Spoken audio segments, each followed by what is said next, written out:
काय मग ही पनीर भुर्जी बघून तुमच्याही तोंडाला पाणी सुटलं असेल ना।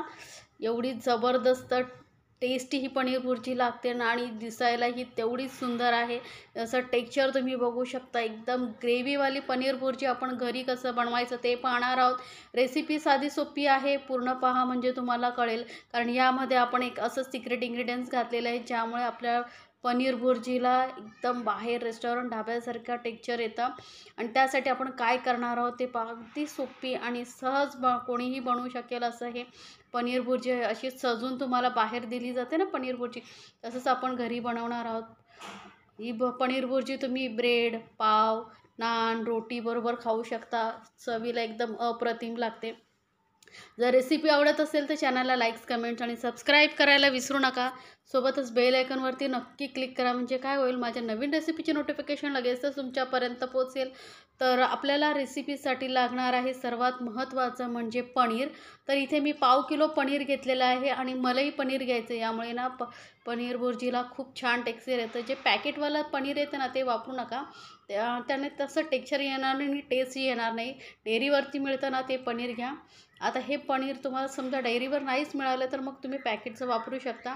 हे पनीर आपल्याला किसून घ्यायचं आहे। किसून घेतल्यामुळे काय होतं, एकसारखं टेक्स्चर येतं भुर्जीला। नाहीतर जर असं कुस करून घेतला तर मध्ये मध्ये दाणेदार असं आणि वेगवेगळं असं एकीकडे पनीर एकीकडे भाजी असं दिसेल। त्यामुळे किसूनच वापरा आणि बारीक किसणीने किंवा मध्यम अशा किसणीने तुम्ही किसू शकता। तर हे पनीर मी किसून घेतलेलं आहे। आता काय करायचं, आपल्याला वळायचं आहे गॅसकडे। तर गॅसवरती मी पॅन ठेवलं आणि त्यामध्ये 2 चमचे तेल घेतलेलं आहे। तेल जसंच गरम होणार ना तसंच आपण यामध्ये घालणार आहोत 2 क्यूब बटरच्या, ज्यामुळे ह्या पनीर भुर्जीला खूप छान टेस्ट येते। एकदम ग्रेव्हीवाली पनीर भुर्जी बनवतो आहे आपण घरच्या घरी, त्यामुळे रिच टेस्टसाठी 2 क्यूब मी बटर घातलेले आहेत। तुम्ही 1 क्यूबही घालू शकता किंवा नाही आवडत असेल तर नाही घातला तरी चालेल। आणि 2 मध्यम आकाराचे कांदे मी असे मध्यम असे एकदम बारीकही नाही आणि एकदम जाडे नाही असे चिरून घेतलेले आहेत। आता मध्यम गॅसवरती आपल्याला हा कांदा थोडासा गुलाबीसर रंग येईपर्यंत आपल्याला परतून घ्यायचं आहे। मध्ये मध्ये मिक्स करत राहा आणि लक्षात ठेवा, तेल घातल्यानंतरच त्यामध्ये बटर घालायचं। पहिलं तुम्ही बटर घातलात आणि नंतर तेल ओतलं तर काय होतं, बटर लगेचच जळतं आणि मग त्याला करपट असा आपल्या भुर्जीला वास येऊ शकतो। आता कांदा बघू शकता थोडासा गुलाबीसर झाल्यानंतर यामध्ये 2 हिरव्या मिरच्या आणि 1 मोठा चमचा आलं लसूण पेस्ट घातलेली आहे मी। आलं आणि लसूण ना किसून घालायचं, यामुळे काय होतं टेक्स्चर छान येतं। तुमच्याकडे पेस्ट असेल तर ती घालू शकता, पण रेडीमेड घालण्यापेक्षा आपण जेव्हा किसून असं घालतो ना आलं आणि लसूण, त्याची टेस्ट एकदम फ्रेश आलं लसूणची छान येते। आता हे आलं लसूण आणि मिरची आपण व्यवस्थित कांद्याबरोबर परतून घेणार आहोत। आता तुम्हाला तिखट किती हवं आहे त्यानुसार तुम्ही मिरचीचं प्रमाण कमी जास्त करू शकता। तर बघू शकता कांद्याचा कलरही थोडासा लालसर येत आलेला आहे। असंच आपल्याला कांद्याचं टेक्स्चर हवं आहे। आता यामध्ये आपण घालणार आहोत जे सिक्रेट इन्ग्रेडियंट्स म्हणजे 1 चमचा आपण बेसन घालणार आहोत। बेसनमुळे काय होतं, आपल्या पनीर भुर्जीला चांगली बाइंडिंग येते। ढाबेवाले वगैरे किंवा रेस्टॉरंटमध्ये पनीर भुर्जीमध्ये वगैरे असं टेक्स्चर येण्यासाठी 1 चमचा बेसन घालतात। त्यामुळे काय होतं, बेसन घातल्यामुळे जेव्हा आपली भुर्जी तयार होते तेव्हा बघा एका ठिकाणी असं तेल, एका ठिकाणी भुर्जी असं होतं, तसं होऊ नये, छान असं बाइंडिंग यावं यासाठी बेसन घालायचं आहे। आणि बेसन सारखं आपल्याला मिक्स करत राहायचं आहे, कारण बेसन खाली लागू शकतं, करपू शकतं। आणि बेसनचा ना पूर्ण कच्चेपणा जाईपर्यंत आपल्याला हा तेलामध्ये चांगला परतून घ्यायचा आहे। आता तुम्ही म्हणाल तो कसा ओळखायचा, तर थोडा हलकासा लालसर कलर येईल बघा, तुम्हाला दाखवणारच आहे, तोपर्यंत आपल्याला हे बेसन परतून घ्यायचं आहे। तर आता बघू शकता बेसनला साईडने तुम्हाला दिसत असेल लालसर कलर येतो आहे। त्यावेळेस यामध्ये घालायचे आपल्याला टोमॅटो, 2 मोठ्या आकाराचे टोमॅटो एकदम छान असे लाल लाल कलरचे घ्यायचे आणि पिकलेले असे, त्यामुळे ग्रेव्हीला छान टेस्ट येते, टेक्स्चरही येतं। आता हे टोमॅटोही आपण यामध्ये मिक्स करून घ्यायचे आणि चांगले परतून घ्यायचे सॉफ्ट होईपर्यंत। आणि गॅस एकदम आपल्याला मध्यमवरती ठेवायची आहे। तर या पद्धतीने एकदा तुम्ही पनीर भुर्जी नक्की बनवून बघा, तुम्हालाही खूप आवडेल।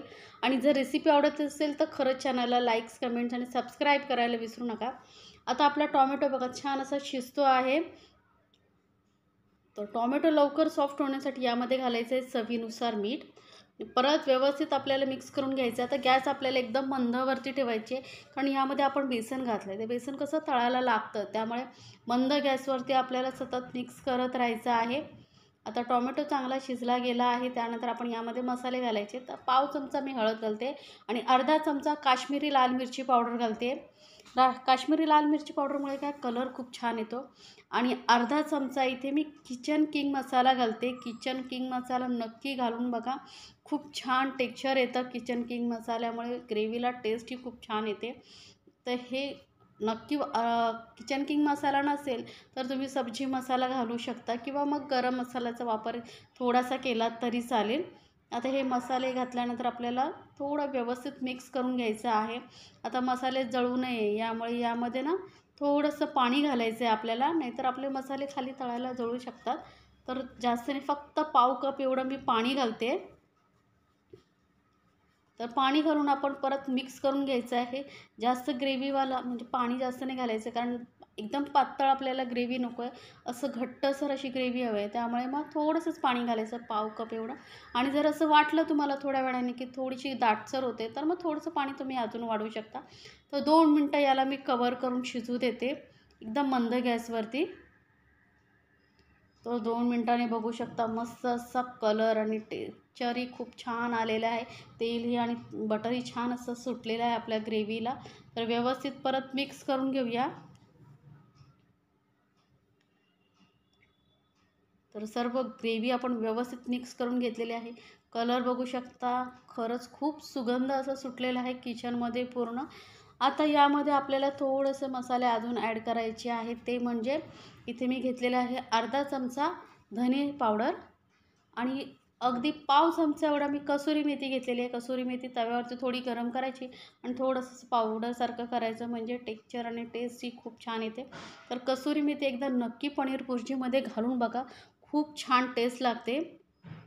तर व्यवस्थित सर्व परत आपण मसाले मिक्स करून घेतलेले आहेत. आणि कसुरी मेथी आणि धने पावडर सर्वात शेवटी घाला, म्हणजे त्याचा सुगंध जो आहे, टेस्ट आहे, ती शेवटपर्यंत मस्त टिकून राहते.